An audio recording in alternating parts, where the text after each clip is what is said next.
വിതുര ഗ്രാമപഞ്ചായത്ത് വനമേഖലയിൽ നിന്ന് ആഞ്ഞിലിമരം മുറിച്ചതുമായി ബന്ധപ്പെട്ട് 20 വർഷം മുമ്പ് 9 പേർക്കെതിരെ വനംവകുപ്പ് കേസ് രജിസ്റ്റർ ചെയ്തിരുന്നു.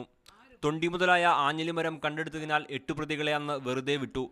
എന്നാൽ കൂലിപ്പണിക്കായി കുടുംബസമേതം ദൂരസ്ഥലത്തായിരുന്ന കേസിലെ പ്രതി കുഞ്ഞുമോൻ അന്ന് കോടതിയിൽ ഹാജരാകാൻ കഴിഞ്ഞിരുന്നില്ല. ഈ മാസം 17-ന് വനംവകുപ്പ് ഉദ്യോഗസ്ഥർ വീട്ടിലെത്തി വാറണ്ടുള്ളതായി അറിയിച്ചു.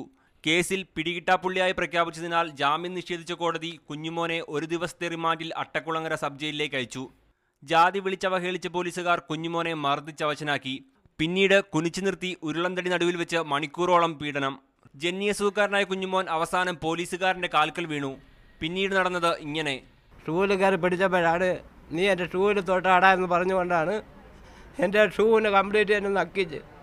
അപ്പോൾ പൊടിയും മണ്ണും എൻ്റെ വാ കൊണ്ട് നിറഞ്ഞ് ഞാൻ അങ്ങോട്ട് മാറി തുപ്പിയപ്പോൾ നീ എന്തുണ്ടാ ഇവിടെ തുപ്പിയെന്ന് പറഞ്ഞ് എന്നെ അവിടെ നിന്ന് അതിനെ നക്കി എടുപ്പിച്ച് എന്നെ കുടിപ്പിച്ച്. 2 മക്കളും ഭാര്യയും അടങ്ങുന്ന കുടുംബത്തെ കുഞ്ഞുമോൻ കൂലിപ്പണിയെടുത്താണ് പോറ്റുന്നത്.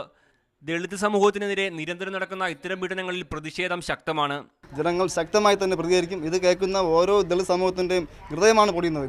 ജയിൽ മർദ്ദനത്തിനെതിരെ മുഖ്യമന്ത്രിക്കും പ്രതിപക്ഷ നേതാവിനും പരാതി നൽകി കുഞ്ഞുമോൻ കാത്തിരിക്കുകയാണ് നീതി ലഭിക്കുമെന്ന വിശ്വാസത്തിൽ. മീഡിയ 1 തിരുവനന്തപുരം.